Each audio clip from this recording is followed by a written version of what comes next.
नमस्कार। मुद्दा तो है मैं आपका स्वागत है। मैं हूं आपके साथ ब्रजेश चौक से और आज मुद्दा है शाह की बिसात, किसे सह किसे मात। जी हां, मध्य प्रदेश की सियासत में केंद्रीय गृह मंत्री अमित शाह ने सियासी चौसर पर अपनी चाल चल दी है।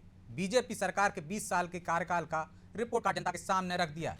साथ ही कांग्रेस पर हमला करते हुए उससे 53 साल का हिसाब मांगा है। इस पर पीसीसी चीफ कमलनाथ ने पलटवार करते हुए कहा है कि अंत में असल रिपोर्ट कार्ड तो जनता बनाती है। तो सज्जन सिंह वर्मा ने रिपोर्ट कार्ड को आत्ममुग्धता का कार्ड बताया। अब सवाल यह है कि क्या कांग्रेस अपने कार्यकाल का हिसाब देगी और क्या बीजेपी का रिपोर्ट कार्ड कांग्रेस के कार्यकाल पर भारी पड़ रहा है? इस पर चर्चा करेंगे, लेकिन पहले देखिए ये रिपोर्ट।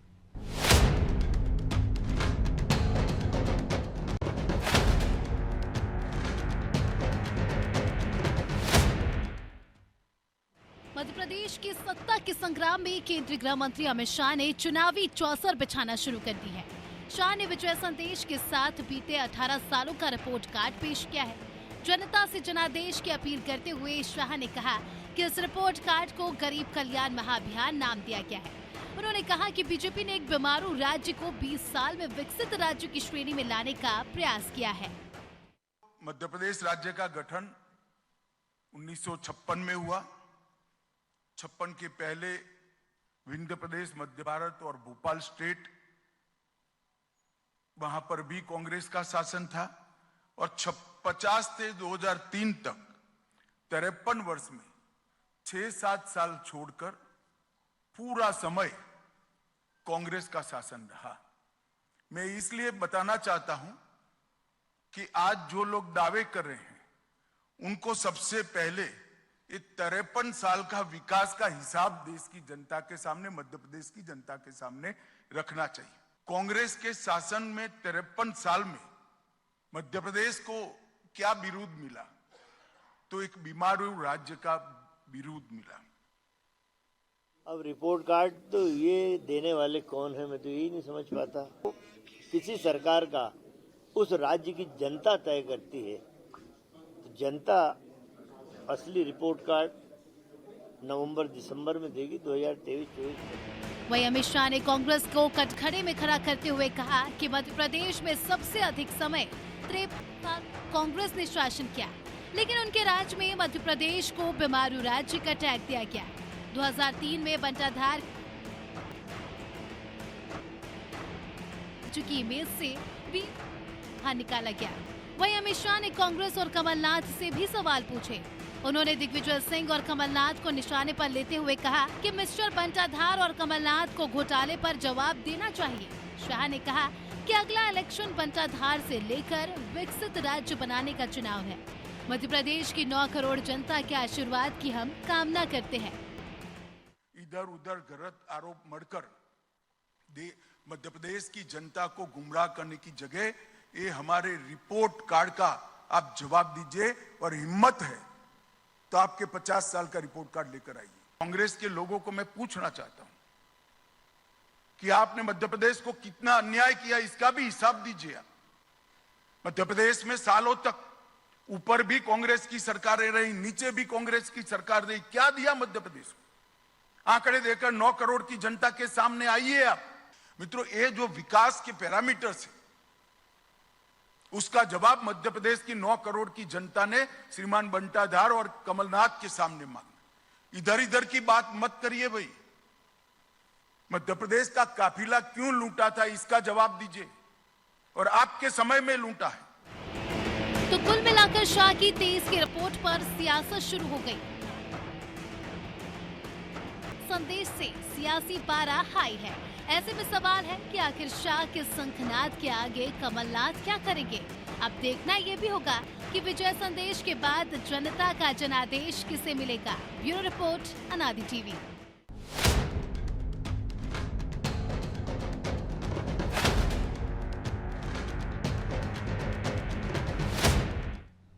तो इस मुद्दे पर चर्चा के लिए हमारे साथ जुड़ गए हैं शिवम शुक्ला, प्रवक्ता हैं बीजेपी से, संदीप सबलोग कांग्रेस प्रवक्ता हैं, और रमेश शर्मा, वरिष्ठ पत्रकार। तीनों मेहमानों का बहुत बहुत स्वागत है। संदीप जी, शुरुआत आपसे ही करेंगे। अमित शाह ने रिपोर्ट कार्ड रख दिया, बार बार आप हिसाब मांग रहे थे, 20 साल का हिसाब दीजिए, आज हिसाब दे दिया, और अब आपसे मांगा है कि 53 साल का हिसाब दे दीजिए।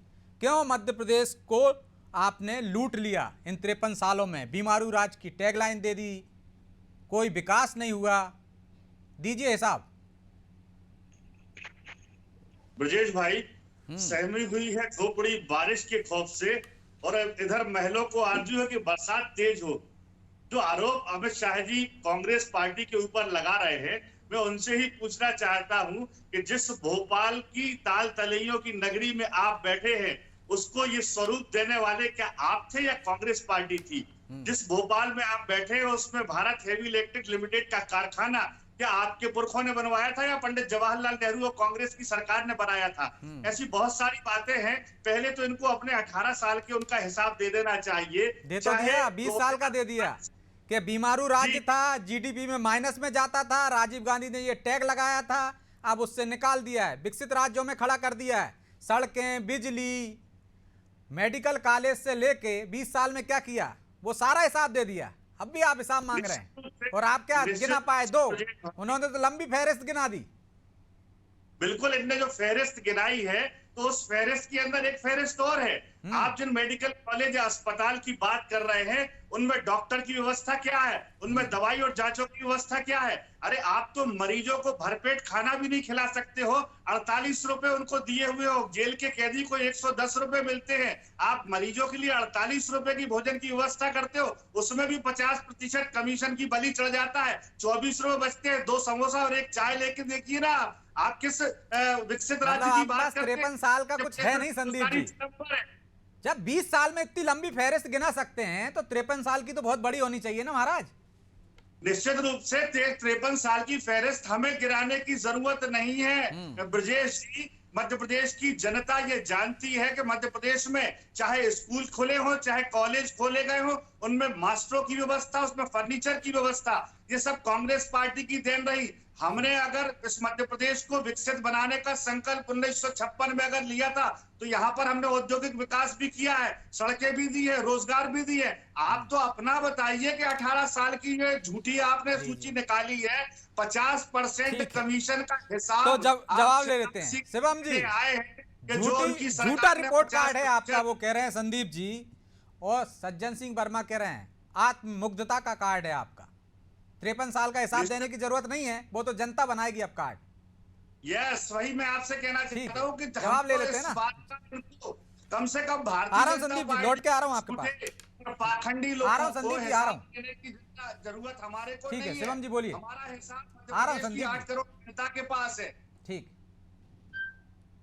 शिवम जी बोलिए। देखिए, सबसे पहली चीज संदीप जी ने भोपाल से अपनी बात शुरू की। जब भी हम भोपाल की बात करते हैं, पूरे विश्व में आज भोपाल की ख्याति किस चीज के लिए है? आप गूगल पर जाइए, भोपाल टाइप करिए, आपको सबसे पहले क्या आएगा? भोपाल यूनियन कार्बाइड का जो केस था, जिसमें हजारों की संख्या में लोगों ने अपने प्राण गंवाए थे। भोपाल पूरा एक कब्रगाह में तब्दील हो गया था। कांग्रेस पार्टी ने अगर भोपाल को कुछ दिया है तो इस प्रकार की मानसिकता और इस प्रकार की मानवता को शर्मसार करने वाली घटना दी है। उसके बाद किस प्रकार से आरोपियों का बीच बचाव किया गया, किस प्रकार से मध्य प्रदेश के तत्कालीन मुख्यमंत्री उनको अपने व्यक्तिगत चार्टर्ड प्लेन से दिल्ली तक छोड़ के आए, फिर उनकी अमेरिका की वापसी की पूरी तैयारी और पूरा एक व्यू रचना की गई। यह चीजें मध्य प्रदेश की जनता ने देखी है। कांग्रेस पार्टी भोपाल पर ही बात कर ले। भोपाल शहर को भारतीय जनता पार्टी की सरकार ने मेट्रो की सौगात दी। भोपाल शहर को भारतीय जनता पार्टी की सरकार ने एम्स की सौगात दी। भोपाल शहर में आज जितने भी हॉस्पिटल ओवरब्रिज दिखेंगे, यह तमाम चीजें संदीप जी आप अपनी वरिष्ठता का ध्यान रखते हुए शांति से बात संदीप जी आप अपनी वरिष्ठता का ध्यान रखते हुए शांति से बात सुनने की कोशिश कीजिए। अगर मैं बोलना शुरू करूंगा तो मेरे अंदर उत्साह भी आपसे ज्यादा है, मेरे अंदर तेज भी आपसे ज्यादा है, आप सुन नहीं पाएंगे। आप अपनी बातों को आ जाने दीजिए उनकी बात प्लीज। पूरी चर्चा का कोई असर नहीं निकलता है। संदीप जी आप जब तक बोले, मैंने आपने आप आरोप लगाए, आपने बिना सिर पैर की बातें की, मैंने उस पर कोई कमेंट नहीं किया, शांतिपूर्ण तरीके से सुना। आप भी सुनने का धैर्य अपने भीतर धारण करिए। इस प्रकार की उत्सुकता बाजी में टोका टिप्पणी करना दिखाता है कि राजनीतिक रूप से आप संदीप जी आ जाने दीजिए बात। देखिए आप सब स्काइप से जुड़े हुए हैं, एक साथ बोलेंगे तो किसी की भी बात स्पष्ट समझ में नहीं आएगी दर्शकों को। प्लीज आ जाने दीजिए संदीप जी, मैं आपके पास लौटूंगा, पूरा मौका दूंगा आपको। शिवम जी अपनी बात पूरी कीजिए। देखिए ब्रजेश जी, सबसे पहली चीज यह है कि कांग्रेस के प्रवक्ताओं से आप आग्रह करिए कि कम से कम जो सच्चाई है उसको सुनने का साहस रखा करें, और उसके बाद अगर उसका उनके पास कोई तथ्यात्मक ठीक है, प्रत्युत्तर है अब तो आप देने का उकसाइए मत, प्लीज मुद्दे पे आ जाइए। देखिए, सबसे महत्वपूर्ण चीज जो आज की तारीख में है, मध्य प्रदेश की भारतीय जनता पार्टी की सरकार ने माननीय प्रधानमंत्री जी के कुशल मार्गदर्शन और मुख्यमंत्री जी के नेतृत्व में हमने देखा है कि मध्य प्रदेश जो एक बीमारू राज्य था उसको एक सुचारू राज्य में तब्दील किया है। मध्य प्रदेश की जो वैश्विक परिदृश्य में या फिर राष्ट्रीय स्तर पर एक छवि पिछड़े हुए राज्य की थी, दबे कुचले गरीबों के राज्य की थी, उससे हमने बाहर निकाल करके मध्य प्रदेश के युवाओं की मेहनत और उनके जिजीविषा के बल पर हमने पूरे देश में मध्य प्रदेश को कहीं ना कहीं देश के सबसे अग्रणी राज्यों में शुमार किया है। मध्य प्रदेश आज दुनिया का देश भर में ऐसा कोई भी सेक्टर नहीं है जिसमें प्रदेश देश के बाकी राज्यों की अपेक्षा में पीछे हो। सबसे महत्वपूर्ण चीज, हम मध्य प्रदेश की बजट की बात कर लें, हम मध्य प्रदेश के शिक्षा के बजट की बात कर लें, मध्य प्रदेश के आदिवासियों, पिछड़ों और दलितों के लिए जो बजट था उसकी बात करें, या मध्य प्रदेश में इंफ्रास्ट्रक्चर के निर्माण के लिए जितना सरकार प्रतिबद्ध होती थी, इन तमाम जो इंडेक्सेस हैं जिसके माध्यम से किसी भी सरकार का अवलोकन हो सकता है उसने विकास के कार्यों को किस स्तर पे किया, उन तमाम चीजों में कई गुना का परिवर्तन भारतीय जनता पार्टी की मध्य प्रदेश की सरकार लेकर के आई। इस दौरान मध्य प्रदेश की सरकार ने तुष्टीकरण की राजनीति को समाप्त किया और प्रदेश में सांस्कृतिक और धार्मिक पुनरुद्धार का कार्यक्रम भी बहुत तेजी के साथ चला है, जिसके परिणाम स्वरूप आज मध्य प्रदेश अपनी उस खोई हुई विरासत को वापस हासिल कर रहा है, जिसका स्वप्न हमारे जो भी मध्य प्रदेश के निर्माता थे उन्होंने देखा होगा। और ठीक। सबसे महत्वपूर्ण चीज, कांग्रेस पार्टी जब एक पहले इतने वर्षों तक सत्ता में थी, दिग्विजय सिंह का शासन काल था, तब तो बंटाधार की छवि थी। मध्य प्रदेश में गड्ढे थे, सड़कों में गड्ढे थे या गड्ढों में सड़क थी, यह तो पता ही नहीं चलता था। मध्य प्रदेश कुपोषण में मध्य प्रदेश की क्या स्थिति थी, मध्य प्रदेश के कई ऐसे अंचल थे जहां रात्रि के समय में बाहर निकलना दुर्भर हो जाता था, क्योंकि किसी अंचल में सिमी का गढ़ था, कोई पीएफआई का गढ़ था, कहीं डाकुओं का प्रकोप था, कहीं चोर चक्कों का प्रकोप था। मध्य प्रदेश में नेता कांग्रेस पार्टी के किस प्रकार से अपना एक दुर्दांत आतंक फैलाकर रखे हुए थे। ठीक। इसके अतिरिक्त मध्य प्रदेश की छवि दिग्विजय सिंह के शासनकाल में मिस्टर बंटाधार के प्रदेश के रूप में थी। ठीक है, न यहाँ बिजली की, न शिक्षा की व्यवस्था थी, न स्वास्थ्य की व्यवस्था थी। इन तमाम चीजों को पीछे छोड़ते हुए आज मध्य प्रदेश इस देश के अग्रणी राज्यों में आकर के खड़ा है। और सबसे महत्वपूर्ण चीज, जब दोबारा 15 महीने की कांग्रेस का शासनकाल आया तो प्रदेश की जनता ने वह दिन भी दोबारा से महसूस किए कि दिग्विजय सिंह के शासनकाल के दौरान जो उनकी स्मृतियां थी उनको ठीक है शिवम जी, मुझे लगता है पर्याप्त समय हो गया आपके लिए, पर्याप्त समय दे दिया। मैं रमेश जी से एक कमेंट्स ले लेता हूं, फिर आप दोनों के पास लौटूंगा। रमेश जी, क्या 20 साल का रिपोर्ट कार्ड कांग्रेस के सबसे लंबे कार्यकाल पर भारी पड़ रहा है? देखिए, मोटे तौर पर इसमें तो कोई शक नहीं कि इन 20 वर्षों में काम हुआ है, और काम के साथ साथ जो विकास की गति थी वो भी गति तीव्र हुई है। बीमारी राज्य से मध्य प्रदेश बाहर आया है, और विशेषकर जो 2-3 योजनाएं हैं, जैसे लाडली लक्ष्मी योजना है, मुख्यमंत्री विवाह योजना है, और अब ये लाडली बहना योजना है। इन योजनाओं की खास तौर से वो जो जननी सुरक्षा योजना एक लागू की थी, उससे कहीं ना कहीं जो शिशु मृत्यु दर थी उसमें सुधार हुआ। ये तो इसकी तो हमको प्रशंसा करनी ही चाहिए, और कृषि उत्पादन भी हमारा बढ़ा है, कृषि कर्मणोपात भी मिला है। लेकिन इन 20 वर्षों से पहले कोई काम नहीं हुआ, ये भी बात ठीक नहीं। निश्चित रूप से नींव जो है मध्य प्रदेश के निर्माण के साथ 1956 में रख गई थी, और कहीं ना कहीं अगर नींव रखी गई थी तो फिर उसका विस्तार हुआ। इसमें कोई शक नहीं कि विकास की गति इन 20 वर्षों में ज्यादा है। 7 मेडिकल कॉलेज थे, वो उठ करके अब 22, 24, 25 हो गए, तो जो संख्या बढ़ी है वो इस काल में बढ़ी है। लेकिन उस समय भी काम हुआ है, और गति जो बनी है, कई बार 2 चीज साथ रहती है। समय के साथ सरकार का बजट बढ़ता है तो भी काम तेज होते हैं, समय के साथ समाज में जो जागृति आती है उससे भी काम तेज होते हैं। तो मोटे तौर पर, लेकिन एक बात में जो अच्छी महसूस कर रहा हूं कि पिछले कुछ महीनों से मैं ये देख रहा था राजनीतिक दलों में कि केवल एक दूसरे पर आरोप प्रत्यारोप होते थे, व्यक्तिगत छींटाकशी भी होती थी। लेकिन अगर ये रिपोर्ट कार्ड आया है तो मुझे लग रहा है कि अब ये विधानसभा चुनाव कहीं ना कहीं मुद्दों पर जाएगा, विकास की बातों पर जाएगा।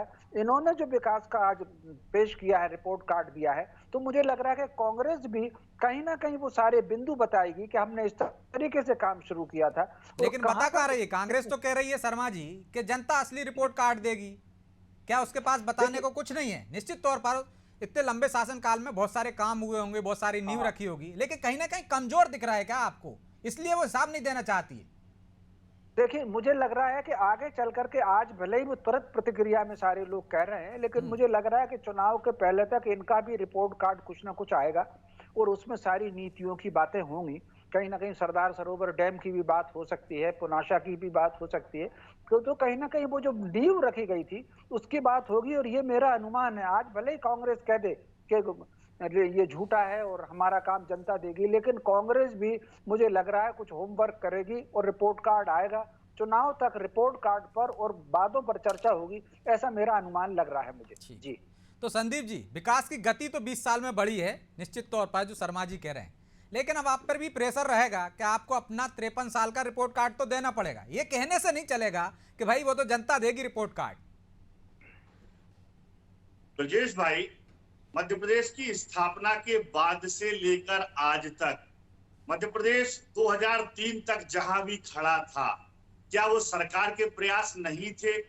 मेरे मित्र अभी बोल रहे थे कि मध्य प्रदेश में गुंडों और डाकुओं का राज था। मैं आपको याद दिलाना चाहता हूं कि अर्जुन सिंह जी के समय में डाकुओं का थोकबंद समर्पण हुआ था और जेल के पीछे बहुत सारे डाकू भेजे गए थे और बहुत सारे डाकू मार दिए गए थे। लेकिन आज जो डाकू मध्य प्रदेश में फैले हैं, लाल दुपट्टा डालकर, जो अनुसूचित जाति के लोगों के चेहरे पर मल लपेटने का, अनुसूचित जनजाति के लोगों पर पेशाब करने का, सरेआम हत्याएं करने का, ध्रुव सक्सेना जैसे देशद्रोही पाकिस्तान परस्त लोग भारतीय जनता पार्टी के गुंडों के रूप में मध्य प्रदेश में फैले हैं कि अगर भारतीय जनता पार्टी के खिलाफ आवाज उठाई जाती है तो उन पर झूठे मुकदमे लगा के और जेलों में ठूस दिया जाता है। की बात कर रहे हैं, उस पर भी तो कानूनी कार्रवाई हुई ना, इसी सरकार ने की है। लेकिन वो कहते हैं कि आपके शासनकाल में तो मंत्री का गला काट के ले जाते थे नक्सली, अब ऐसी घटना नहीं होती। गया है कैसे तेरा उनसे यूं मुकरना हो रहा है। ये बात भारतीय जनता पार्टी के लोगों से हम पूछना चाहते हैं कि 50% कमीशन और दलाली के सवाल, स्कूल बच्चों के ड्रेस घोटाला, आंगनबाड़ी में घोटाले गिना गए आज अमित शाह जी और कह रहे हैं कार्रवाई हो रही है बाकायदा उस पर। चुनाव लड़ेंगे। 18 साल का भारतीय जनता पार्टी का विनाश और 50 साल का कांग्रेस पार्टी का विकास, इन मुद्दों पर हम चुनाव लड़ेंगे। हम विनाश के मुद्दों पे लड़ेंगे। हम इनके द्वारा की गई धोखेबाजी, इनके रिपोर्ट कार्ड रखना पड़ेगा ना, आपको भी बताना पड़ेगा ना 53 साल में सवाल उठाएंगे। ठीक है, एक छोटा सा कमेंट शिवम जी। जनता को गुमराह करने वाले पाखंडी लोग हैं, इनके पाखंड पे हम चुनाव नहीं लड़ेंगे। हम अपनी नीति और सिद्धांत समय नहीं है, एक छोटा सा कमेंट ले लेते हैं। शिवम जी जवाब दे दीजिए। सबसे पहली चीज है, आज गृह मंत्री अमित शाह जी ने जो एक बार बहुत स्पष्ट किया पत्रकार साथियों के सवाल में ही कि कांग्रेस पार्टी के भ्रष्टाचार के ऊपर प्रदेश राष्ट्रीय स्तर पर भारतीय जनता पार्टी की सरकार लगातार नकेल कसने का काम कर रही है। और जिस प्रकार से पत्रकारों के अंदर भी यह पीड़ा है कि कांग्रेस के कई नेता अभी भी सलाखों के बाहर है, उनके भ्रष्टाचारों के लिए उनको जो न्यायोचित सजा है वह नहीं मिल पाई है, तो माननीय गृह मंत्री जी ने एकदम स्पष्ट कर दिया है कि आप सभी के सुझावों के उपरांत उसमें और तीव्रता लाई जाएगी। जितने भी भ्रष्टाचारी हैं उनमें से किसी को बख्शा नहीं जाएगा। रही बात कांग्रेस पार्टी के भ्रष्टाचार और घोटालों की, तो प्रदेश की जनता इस बात को भली भांति जानती है कि कांग्रेस पार्टी का पूरा इतिहास, पूरा चरित्र और 15 महीने की सरकार के ही अगर हम इनके घोटाले की बात करने चले जाएंगे तो ठीक है, वो तो अमित शाह जी ने गिना दिए, आपने भी गिना दिए। बहरहाल समय इजाजत नहीं देता, इसलिए चर्चा को यहीं विराम देना होगा। आप तीनों मेहमानों का बहुत बहुत धन्यवाद। तो 20 साल का रिपोर्ट कार्ड दे गए अमित शाह, और अब कांग्रेस पर भी एक तरह से प्रेशर बढ़ा है कि उसको भी अपना रिपोर्ट कार्ड 53 साल का देना होगा, और ये प्रेशर शायद उसे मजबूर करे कि वो रिपोर्ट कार्ड पेश करे, क्योंकि इस बार चुनाव जो मुद्दों पर होते जा रहे हैं, जो पहले अन्य मुद्दों से, जनता से जुड़े मुद्दों से भटक जाया करते थे चुनाव प्रचार अभियान, वो अब कहीं ना कहीं असल मुद्दों पर आ रहा है। ये अच्छी बात है और जनता को अपना मताधिकार का उपयोग करने में आसानी होगी। बहरहाल मुद्दा तो है, मैं इतना ही, मुझे दीजिए इजाजत और आप देखते रहिए अनादि टीवी। नमस्कार।